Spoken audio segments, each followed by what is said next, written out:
Ya intinya itu ya berkaitan soal karakter lah.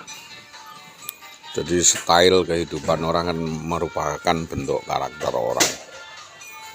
Kalau karakternya itu sudah sulit untuk dipercaya atau karakternya sudah susah diatur ya bagaimana, makanya saya malah sangat bersyukur sekali Ibu Indah itu diterima PNS itu dengan harapan ya seperti ini. Kalau jadi permasalahan apa-apa biar menjadi tanggung jawab bersama, karena itu kontrolnya adalah kontrol negara, kontrol sosial. Kalau tidak jadi PNS itu mungkin aku ngatur oleh loro kabeh, Pak. Jadi sukanya itu mengkhianati. Jadi dititipi duit berapapun ya tidak ada bentuk tidak ada bentuknya, tidak ada cementelnya, itu tidak ada, karena selalu membandingkan sesuatu yang lebih besar tidak ada lerene. Jadi bojone dadine menggeh Pak, stroke jantung, pedot. Jadi itu yang saya sampaikan dari sifat rangkus rakah dan sifat-sifat iri dengki dan sifat-sifat tidak berkepri kemanusiaan, tidak memiliki empati atau simpati kepada orang yang dirugikan. Jadi nyolong itu sudah dianggap biasa, nyopet udah biasa. Memang anak-anak gitu ya, mungkin pemakai narkoba atau mungkin ya pemain slot. Saya kira dia itu pemain slot. Berapa uangnya ibu saja itu yang dihabiskan, lebih dari 400 juta. Keluarga saya itu udah tak empet lama sebenarnya itu. Uang yang dihabiskan itu kan rencananya itu untuk buat rumah kan begitu. Uang itu untuk membuat rumah, rencananya itu kita tanyakan, duit semono akeh kok mbok entekno iku mbok nggo apa oleh nduk. Itu ngamuk, Pak. Duit sebil semono miliaran tak bayar kabeh. Tak bayar dhewe. Wah, marah-marah di depan orang banyak. Katanya dia tersinggung. Kalau ditanyakan soal uang itu kamu pakai apa, tersinggung, Pak. Dan memang orang cementel, Pak, dipakai apa itu enggak tahu. Ya tadilah dipakai untuk bayar centeng untuk membunuh saya itu tadilah. Dan rencananya itu kan saya memang dijebak, direkayasa, dikasuskan polisi, nanti saya mau diperes rame-rame dengan Bambang itu. Ya intinya ya undere itu ya no Bambang kuwi. Kalau cuma sekedar permasalahan kecil dengan Pak Guru, dengan tetangga atau dengan mungkin bisa dapat dibicarakan. Tapi kalau setelah dengan Bambang ini lah jadi bajingan ini dikatok-katok nama.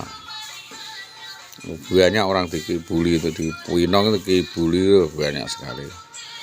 Ya tataannya itu backing ya Bambang itu tadi. Jadi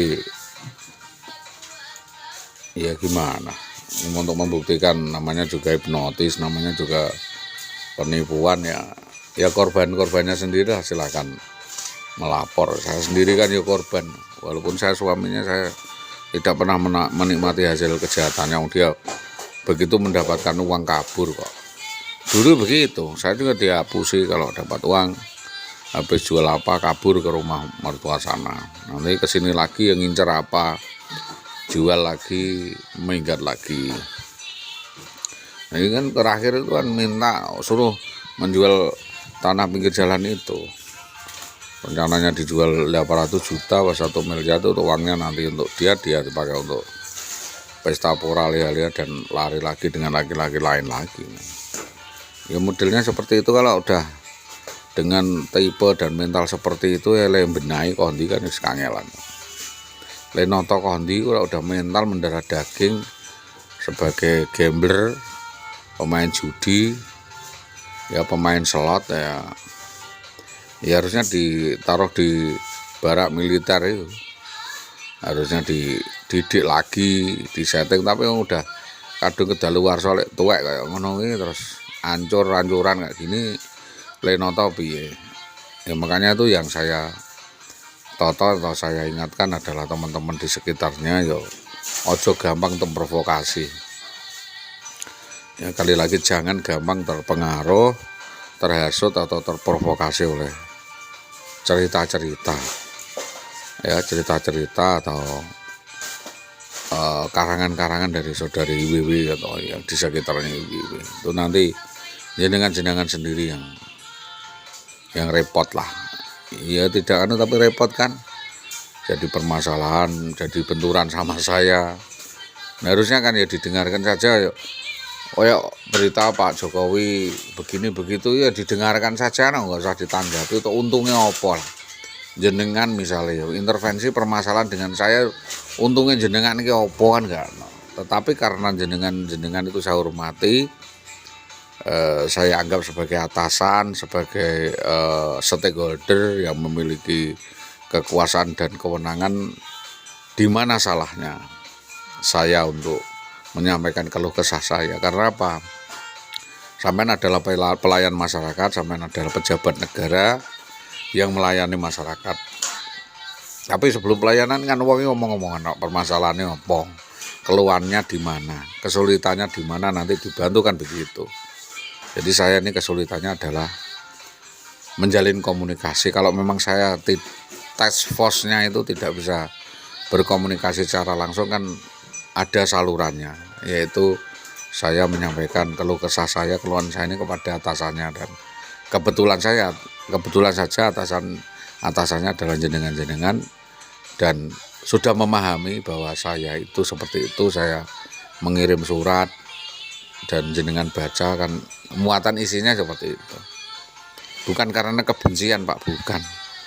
Saya menyampaikan apa yang saya alami, nek coro bodon coro jenengan itu piye kan begitu. Nah, dan ternyata jenengan paham kan begitu. Jenengan paham bahwa itu adalah permasalahan, maka jangan nyalahkan begitu saja. Jadi wong angel Pak, golek duit ya angel. Pokoknya ngantek zaman kaya iki malah saya angel meneh. Jadi jangan kira saya itu nguliahkan 2 anak itu terus saya nggak ragat, saya nggak tanggung jawab. Saya sampaikan, saya ini kan wartawan, saya ini jurnalis independen. Saya setiap nulis kan dapat bayaran.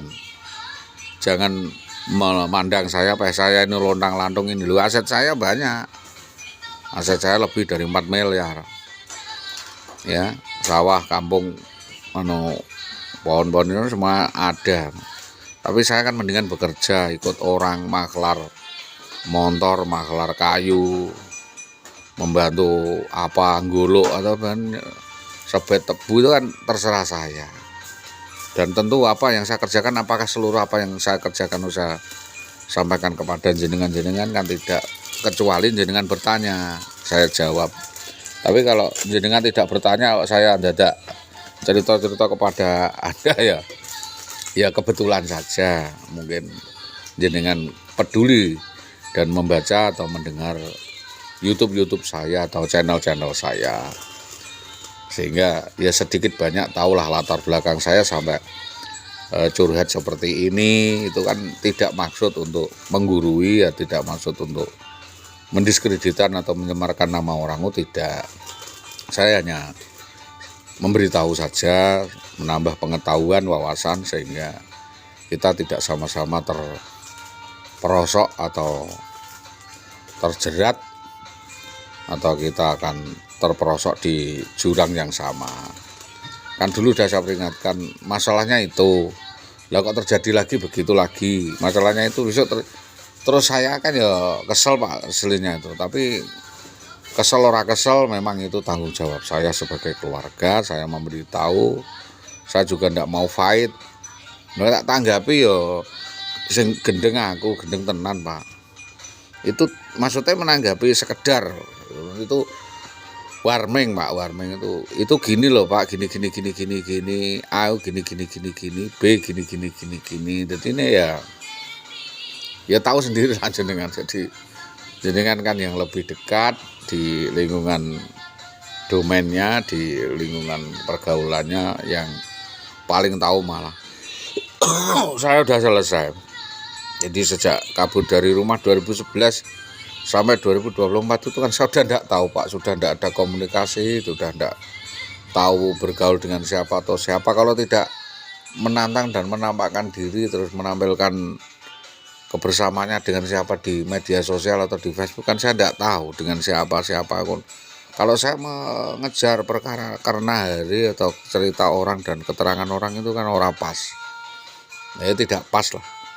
Maka saya juga tidak niat mengejar atau membuktikan apa yang saya dengar, saya lihat. Saya cuma diam saja dan menahan diri sampai berdedek di dalam dada dan hati saya itu ya tak pendem ngono wae, Pak. Masalah piye wong ancen yo gawan bayi. Sesuatu yang sudah gawan bayi atau born to kill atau natural law, kita tidak bisa menolak. Memang ular itu gawan bayinya itu bersisik, harimau itu gawan bayinya menerkam, kan gitu ya, dan lain sebagainya. Belut itu gawan bayinya ya lunyu, kan gitu. Bulus itu gawan bayinya ya kepalanya jengongok, nanti masalah hilang. Ya seperti itu. Dan kita itu menyampaikan melalui task force, melalui media, melalui ya wartawan, jurnalis. Maka jika memang itu menjadi permasalahan, ya lebih baik kita ya seduluran duduk bersama, kita selesaikan secara baik-baik, tidak perlu ada ya pertumpahan darah lah, tidak perlu ada permasalahan yang berkepanjangan. Itu, makasih.